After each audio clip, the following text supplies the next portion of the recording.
تو یہاں پر فرمایا کہ جنتی جب جنت میں چلے جائیں گے نا تو فرمایا کہ وہ دوبارہ آنے کی کبھی تمنا نہیں کریں گے، وہ کبھی نہیں چاہیں گے کہ ہمیں دنیا میں بھیجا جائے، لیکن الا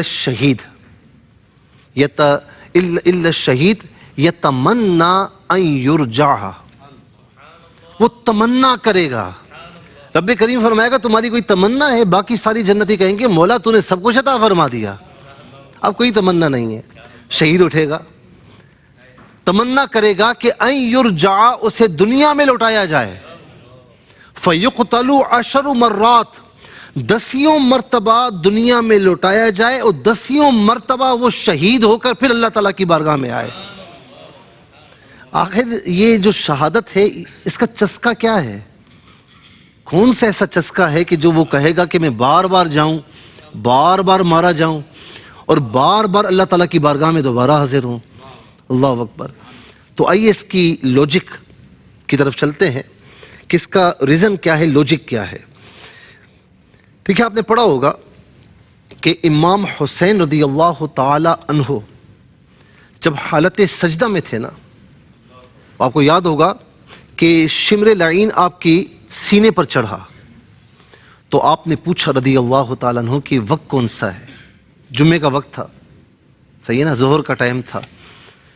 تو آپ نے فرمایا کہ اٹھ میرے سینے سے اور مجھے اللہ تعالیٰ کے حضور نماز ادا کرنے دے، ٹھیک ہے نا۔ یعنی جن کا کلمہ پڑھتے تھے، جنہوں نے نماز فرض فرمائی، آج ان کا بیٹا، ان کا نواسہ نماز پڑھنے کی اجازت طلب کر رہا ہے، اور بظاہر کلمہ گو سے، ٹھیک ہے، وہ سینے سے ہٹ گیا۔ اب آپ نے کیا تیمم کیا، کیا حالت تھی، تو وہ بات بیان کرنے سے ہم قاصر ہیں، تاریخ اس بات کو لکھنے سے قاصر ہے، لیکن یہ بات ضرور لکھی گئی کہ وہ سجدے میں جب تشریف لے گئے تو سجدے کی حالت میں آپ کی گردن اقدس کو جدا کیا گیا۔ سجدے کی حالت میں، اچھا جب وہ کہتے ہیں کہ اس وقت ایک کیفیت طاری ہو گئی، اب امام حسین رضی اللہ تعالی عنہ کہیں اور پہنچے ہوئے ہیں کہ سامنے اللہ کے رسول صلی اللہ علیہ وسلم، مولا علی المرتضی رضی اللہ تعالی عنہ اور سیدہ خاتون جنت رضی اللہ تعالی عنہا انتظار کر رہے ہیں کہ بیٹا کب تک یہاں رہو گے، اب ہمارے پاس آ جاؤ۔ تو وہ کسی اور کیفیات میں ہیں، وہ کسی اور کیفیات میں ہیں، اور یہاں پر یہ دشمن جو باتیں کر رہے ہیں وہ یہ سمجھ رہے ہیں کہ امام حسین رضی اللہ تعالیٰ عنہ اب بالکل بے بس ہو چکے ہیں، اب انہیں کوئی خبر نہیں، کوئی شعور نہیں، وہ کسی اور دنیا میں ہیں، وہ کسی اور مناظر میں ہیں، اور یہاں پر منظر کچھ اور ہے، ٹھیک ہے نا۔ اور اس کے بعد گردن اقدس کو جدا کیا گیا۔ تو کہنے کا مقصد یہ کہ شہید شہادت کے وقت جن مناظر کو اپنے سامنے دیکھ رہا ہوتا ہے وہ اتنی لذت والے ہوتے ہیں کہ بظاہر تو ہم دیکھتے ہیں نا کہ اس کا جسم کٹ رہا ہے، اسے زخم لگ رہے ہیں، کہیں پر ہم پڑھتے ہیں کہ دونوں ہاتھ، دونوں بازو جسم اقدس سے جدا کر دیے گئے، ٹانگیں کاٹ دی گئیں، اور چہرے پر، وجود پر زخم۔ امام حسین رضی اللہ تعالی عنہ کے وجود پر زخم ہی زخم تھے۔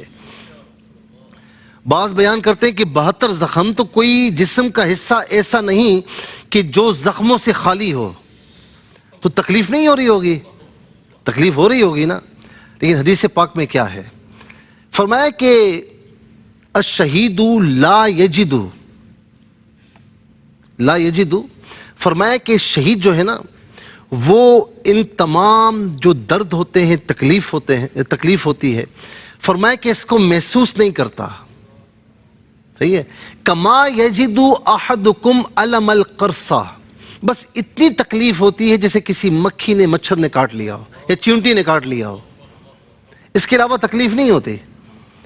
تو بظاہر یہ بات عقل میں نہیں آتی، عقل یہ کہتی تکلیف کیوں نہیں ہوتی بھائی، تکلیف تو ہوتی ہوگی، آپ کو کوئی پن چبو دے اس کی تکلیف ہوتی ہے، کہیں خون نکل آئے تکلیف نہیں ہوتی، ہوتی ہے بالکل۔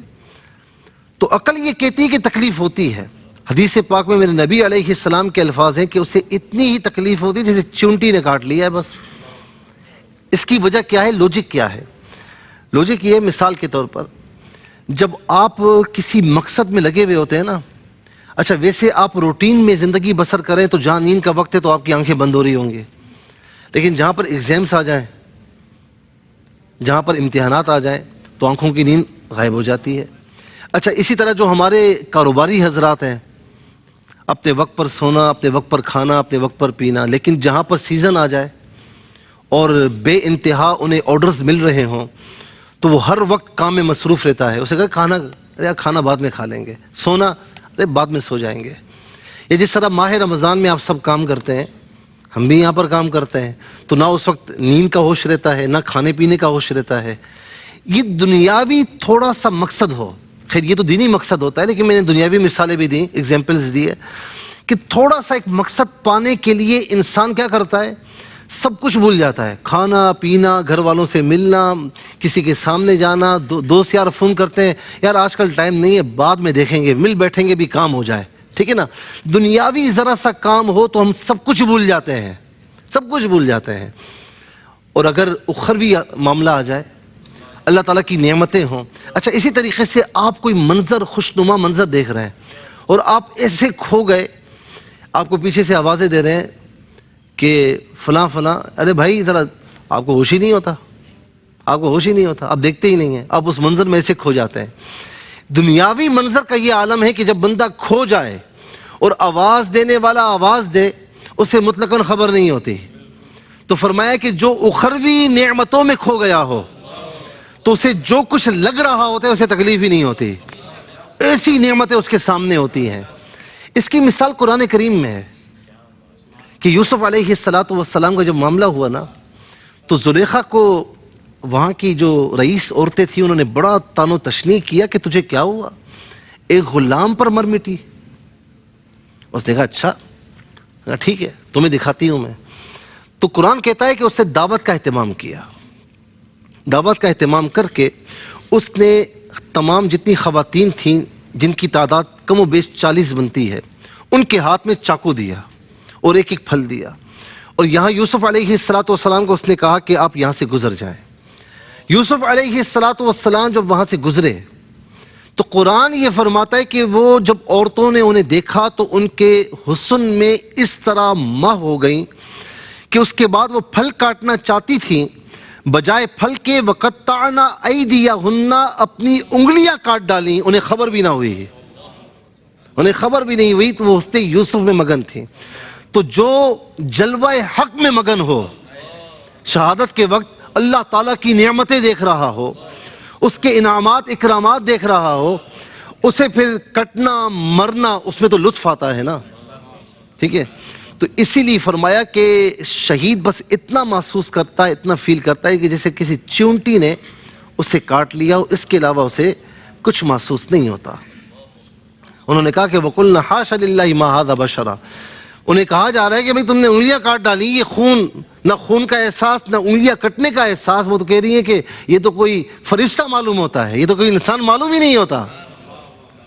بل احیاء ولکن لا تشعرون، بلکہ فرمایا کہ وہ زندہ ہوتے ہیں تمہیں شعور نہیں۔